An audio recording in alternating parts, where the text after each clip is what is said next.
ओम नमो भगवते वासुदेवाय। वैशाख माह के इस तीसरे अध्याय में छत्रदान और हेमकांत के उद्धार का वर्णन किया गया है।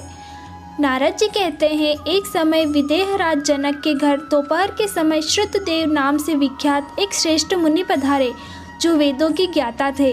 उन्हें देखकर राजा बड़े उल्लास के साथ उठकर खड़े हो गए और मधुपर्क आदि सामग्रियों से उनकी विधि पूर्वक पूजा करके राजा ने उनके चरणों तक को अपने मस्तक पर धारण किया।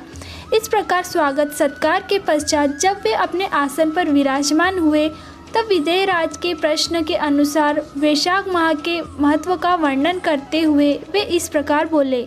श्रुतदेव ने कहा, राजन, जो लोग वैशाख मास में धूप से संतप्त होने वाले महात्मा पुरुषों के ऊपर छाता लगाते हैं, उन्हें अनंत पुण्य की प्राप्ति होती है। इस विषय में एक प्राचीन इतिहास का उदाहरण दिया करते हैं। पहले वंग देश में हेमकांत नाम से विख्यात एक राजा थे। वे कुशकेतु के पुत्र, परम बुद्धिमान और शस्त्रधारियों में श्रेष्ठ थे। एक दिन वे शिकार खेलने में आसक्त होकर एक गहन वन में जा घुसे। अनेक प्रकार के मृग और वराह आदि जंतुओं को मारकर जब वे बहुत थक गए, तब दोपहर के समय मुनियों के आश्रम पर गए। उस समय आश्रम पर उत्तम व्रत का पालन करने वाले शतरचि नाम वाले ऋषि समाधि लगाए बैठे थे, जिन्हें बाहर के कार्यों का कुछ भी भान नहीं होता था। उन्हें निश्चल बैठे देख राजा को बड़ा क्रोध हुआ और उन्होंने उन महात्माओं को मार डालने का निश्चय किया। तब उन ऋषियों के 10,000 शिष्यों ने राजा को मना करते हुए कहा, हे नरेश, हमारे गुरु लोग इस समय समाधि में स्थित हैं। बाहर कहाँ क्या हो रहा है इसको ये नहीं जानते, इसलिए इस समय तुम उन पर क्रोध नहीं करो। तब राजा ने क्रोध से शांत होकर शिष्यों से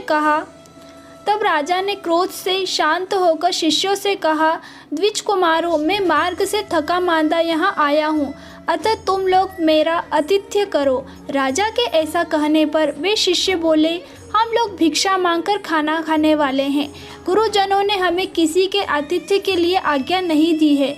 हम सर्वथा गुरु के अधीन हैं, अतः तुम्हारा आतिथ्य कैसे कर सकते हैं। शिष्यों का यह कोरा उत्तर पाकर राजा ने उन्हें मारने के लिए धनुष उठाया और इस प्रकार कहा, मैंने हिंसक जीवों और लुटेरों के भय आदि से जिनकी अनेक बार रक्षा की है, जो मेरे दिए हुए दानों पर ही पलते हैं, वे आज मुझे ही सिखलाने चले हैं। ये मुझे नहीं जानते, ये सभी कृतघ्न और बड़े अभिमानी हैं। इन आतताइयों को मार डालने पर भी मुझे कोई दोष नहीं लगेगा।